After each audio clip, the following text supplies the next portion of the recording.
It is Monday. We have another load of events loaded into Marvel Strike Force. And if you want to crush them free to play exactly like me and know how, then join me in this video.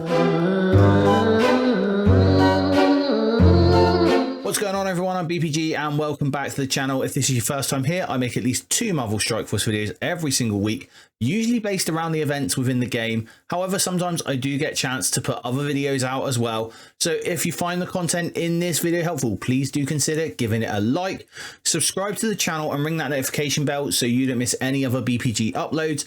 And if you're new around here or not, please do put a comment down below. I love to speak to each and every single one of you.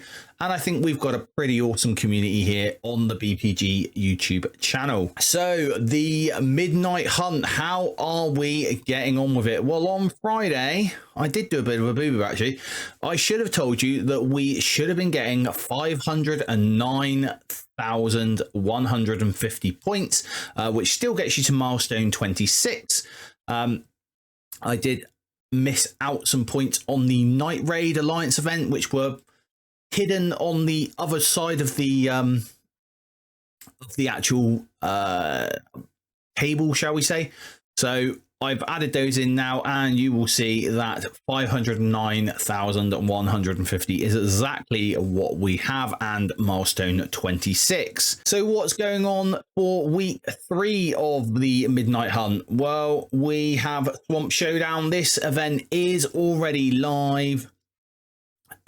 It began at reset 10 p.m. BST or 2 p.m. PDT, and is going to be a 7-day event. So it's going to finish on Monday, the 21st of October at 2 p.m. PDT, or if you're like me, in good old blighty 10 p.m. BST.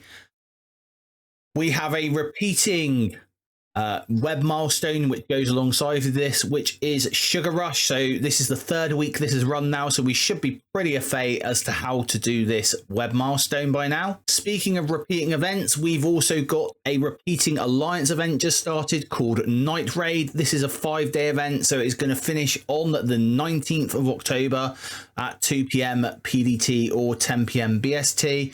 Again, this is the 2nd week this has run, and this is going to be giving us some more of those Blade Night Stalker orbs. And this week's quick rumble is called Toil and Trouble. It's going to start on Friday the 18th of October at 2 p.m. PDT or 10 p.m. BST, and will finish on Sunday the 20th of October at 2 p.m. PDT or 10 p.m. BST. And this week you are going to earn extra points for your Darkhold characters, obviously at star levels, for winning blitz battles with them. Hopefully you'll have Agatha already sort of done with that with the Night Stalker team, as she has been reworked. The others you might not have if you are newer to the game. It will be a slower rumble rather than a quick rumble for you, but it is only one team this week with 5 characters. And let's take a look at the Alliance event Night Raid. Nothing has changed here, so we're going to zoom through this one for you. So here is the table. The only actual change this week is the fact that you can get points for raiding with Man-Thing if you are going to unlock him with power cores or with monies.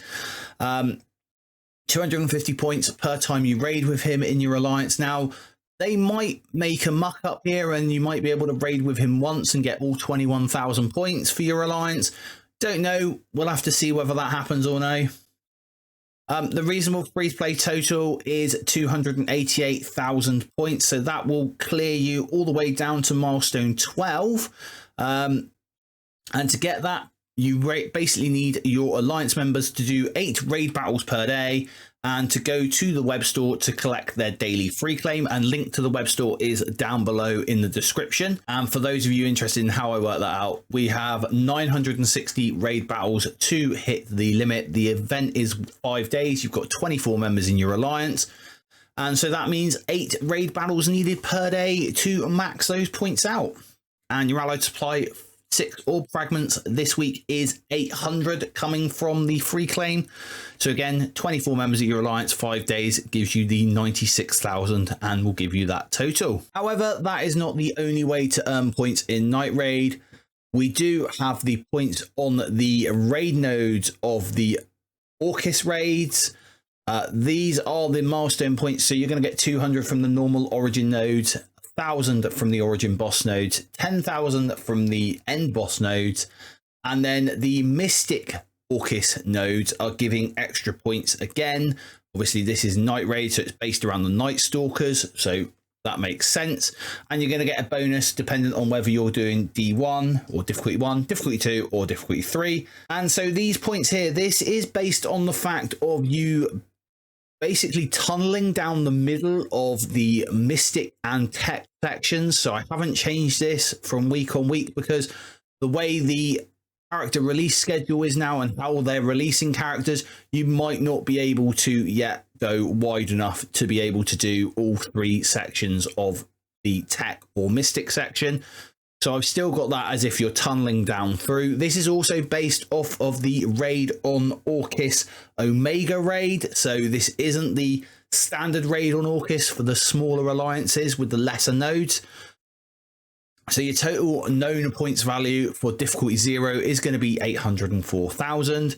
D1 is going to be 1,041,000. D2 is going to give you 1.4 million. And D3 is going to give you 1.79 million. What does that mean in the milestones? Well, D0 will get you to milestone 16. D1 will get you to milestone 18. And D2 and D3 will both allow you to clear this event at milestone 20. Sugar Rush, again, we will just rush over this one. There has been a slight change, though, this week. Not to the Sugar Rush campaign, but to the candy store itself. So, as per usual, we have to spend 400 candies in the candy store over the course of the week. This is going to give you 11,000 Swamp Showdown milestone points. That's the main event, Swamp Showdown. And it's going to give you 50,000 silver bullets towards the main month-long milestone. And your to-do list this week is to simply spend candy in the candy store up to 400,000 candies. And here you go. So the ways of getting candy, you can get candy from the candy store still. It is at 10,000 candy. It is going to cost you 600,000 gold per 10,000 candy. You're going to get 3 resets over the 7 days. Will give you actually more than 180,000 candies, but it will give you more than enough that you need for this event. And there's the candies there, and that is going to give you 1.8 million gold per day spending on candy. You can also get it from gifting. So these alliance boxes, which is the normal alliance donation boxes, you can gift either 1,000 gold, 1,000 silver promo credits if you're like me and more of an end game player with lots of those to spare, or if you're absolutely crazy and completing a whale stroke kraken and you've got loads of dark promotion credits around, you can gift 500 of those dark promotion credits to your alliance, and that will help you get to that end box. But we are only looking at box number 4, which is the 2160 XP, and from that, if you do that, you're going to get 5,000 for box 1, 10,000 for box 2, 10,000 for box 3, and 12,500 for box 4. That is all we need. You don't need to get as far as box 5, and as long as you do that, you're going to earn yourself 231,000 candies over 6 days. 7 days, you're going to earn basically 269,500 candies over the 7 days. So you're going to have more than enough candy to spend your 400,000 candies every single day. And what do I recommend you buy? Well, we have a slot for awakened ability materials. There is Logan's Special, or Old Man Logan's Special. That is a high priority one. Blade's Ultimate, again, another high priority one for you. We have the Logan Ultimate, which if you weren't around for the event when we got that for free, then maybe that is another one that you will want to get hold of. There is also Logan's Basic, which is a little bit, probably the lowest down on the list to get, in all honesty. So in my mind, the most important ones are Logan's Special and Blade's Ultimate, but there are a couple of others that you can get hold of.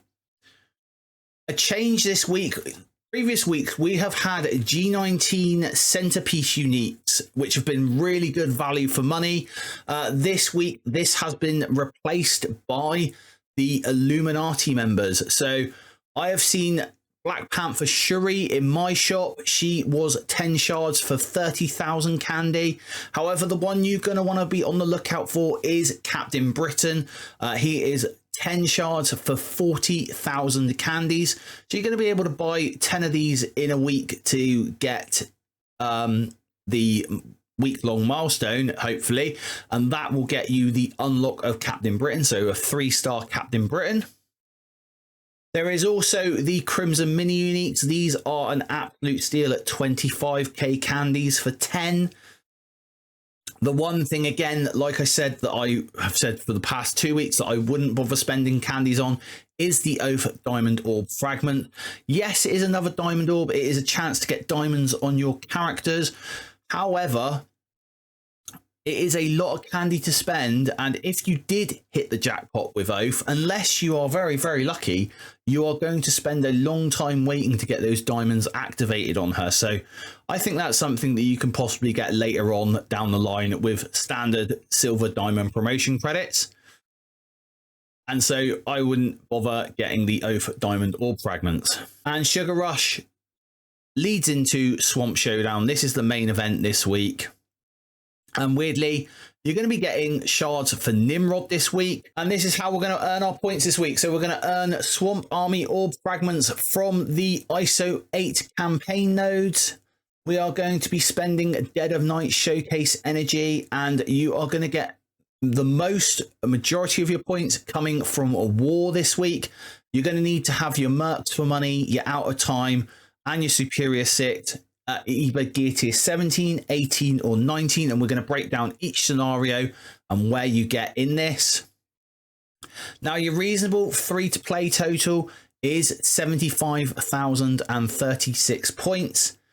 To get that, you are going to have to spend 200 cores on your Night Stalker Showcase campaign energy and 150 cores plus your free energy refresh on ISO 8 energy and farm those nodes for the Swamp Army Orb Fragments. You're also going to want to go to the web store and collect your daily free claim. And that's 76,000. Well, that is going to get you to Milestone 13, which will get you all the event items for this one. So it's going to get you the holy water. It's going to get you all the silver bullets available in there. It will nab you some T3L1 ions, which is quite good if you are going to the through Dark Dimension at the moment. And you will also land yourself with 35 Nimrod shards. Now that is just for doing the Dead of Night energy, the Swamp Army Orb Fragments, and the daily free claim. So you can see that that does give you a lot of points, but to get further and to get all those Nimrod shards, and there's 100 in this event, you are going to want to be gearing up your war characters, your mercs for money, your out of time, and your superior six. And I don't know if any of you caught any of the Envoys videos today with the release of information about Shadow King and his kit. There was also a little bit in there about Battle World and how you are also going to need mercs for money, out of time, superior six for Battle World. So these are teams that they are trying to get you to upgrade so that you are ready for Battle World. And how the points broken down. So the web milestone is worth 11,000 points. Your showcase campaign energy, if you do your 450 core refreshes, is going to be worth 28,896 points. Your ISO 8 energy, we have a 4:1 fragment energy ratio. I was right on Friday when I put my guess in. That is amazing. 31,640 points. And your daily free claim is 500 Swamp Army Orb Fragments, giving you a grand total of 3,500 for the 7 days. Now, the Swamp Army Orb is pretty good. There are shards in the center pillar for Sentinel and Annihilators, so Gore, Thanos, and Gladiator are all in there. They are at a lower drop rate percentage-wise, but there are some chances to get hold of them, so that is quite a good orb to be farming anyway. And let's take a look at the war battles. So to play one war battle with the Mercs for Money, out of time, or Superior 6 at Gear Tier 17, you're going to need 10 war battles with each of those to be able to get the points, to max the points out at the points limit. That is 4 characters needed at gear tier 17 over the 3 wars.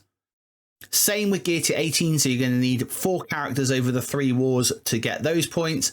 And if you are doing the gear tier 19, you will need 3 characters over the 3 wars to max the points out for that one. So commanders at level 90 plus, you can get to gear tier 17. What can you achieve? Well, if you manage to have your 4 members of Mercs for Money, your 4 members of Out of Time, and 4 members of Superior 6 at gear tier 17, you can net yourself another 24,000 points. That will get you to milestone 14, which is 99,036 points. That might be worth your while. There is a little bit extra there on that. Now, commanders at level 95 plus, you are going to be able to equip gear tier 18. And so you are going to get, if you do the 4 characters at gear tier 18, you're not only going to get the characters at gear tier 17, but you're also going to get these gear tier 18 points as well. And that will give you milestone 16, which is 129,036 points. That is going to get you all those Nimrod shards. Gear tier 17, unfortunately, is going to be slightly shy of all the Nimrod shards. You'll get some more Nimrod shards, but you won't get all 100 of them. But hopefully, with what you've got from the slow drip over the past few weeks since he was released, that might get you an unlock on Nimrod anyway. And commanders at level 100, well, you guys, if you're like me at level 100, you can equip gear tier 19. And so if you have 3 characters from each of these at gear tier 19, you could score those extra 30,000 points for that. And that will take you all the way to milestone 17 at 159,036 points. And I thought I'd do this just for to try and help you guys. So what would BPG be upgrading if he was doing it? So G19, if I was going to take anyone to G19 from Mercs for Money, we are looking at Old Man Logan. That is a definite. Now, obviously, sliding scale here. If you want to do gear tier 17, the people that I've put in gear tier 19 and gear tier 18, they are the first ones you really want to be doing for gear tier 17. Gear tier 18 again. The gear tier 19 one should be your first port of call to put to gear tier 18, along with the others from that box. So at gear tier 18, I've got Pandapool, Deadpool, and Dakin. Now, these guys could go up to gear tier 19 if you had a lot of materials. They are all mutants though, so be careful there. Probably go in the order of Dakin. Deadpool and Pandapool don't really need to be as big because they will just constantly revive. And last but not least, and who you could keep at gear tier 17 because you're going to use her during the Apocalypse Saga, is Deathpool. She could just stay at gear tier 17 if you really, really wanted to. From Out of Time, Black Knight would be the obvious choice at gear tier 19. The supporting cast of Peggy Carter, Captain America, and Cosmic Ghost Rider, I would definitely take at least to gear tier 18. Peggy Carter and Captain America will also help you during the Green Goblin Classic trial if you're still trying to get hold of him. And Starbrand is probably the character that you could bring up the least in this, unless you are really, really crazy about war. Superior 6, you could take Doc Ock and Green Goblin to gear tier 19 if you wanted. They would work quite well on the legendary section of Dark Dimension 7. Doc Ock is very expensive though, so do be aware of that. Next up is Kraven and Lizard. These guys, again, you could take to gear tier 19 if you wanted to, but I would probably stop at gear tier 18 with them at the moment. And Spider Slayer, brilliant, loads of burst damage. I would put him in gear tier 18, but I wanted to have something in gear tier 17, so he is the least needed where gear is concerned out of all of them. But they are all great characters, and they are going to double in 2 game modes for you in both War and Cosmic Crucible. And with today's announcement, we can almost guarantee that there is going to be something to do with them in Battle World. So a pretty easy set of events this week. I don't think there is much. The Shadow King release earlier, the details release earlier from the envoys was really good. They sound like they're going to be a very powerful team. Or Shadow King certainly sounds like he's going to be very powerful. I like the fact that the awakened abilities are just going to make them more, or make him more viable in war, because they are both a battle world and war team, it would seem. Why don't you let me know down in the comments below what you think of the new Astral team? How are you going to do in this week's event? Let me know again down in the comments below. Don't forget, if you found this video helpful, please do consider giving it a like and maybe even share it with some of your Alliance mates. And until next time, everyone, stay positive.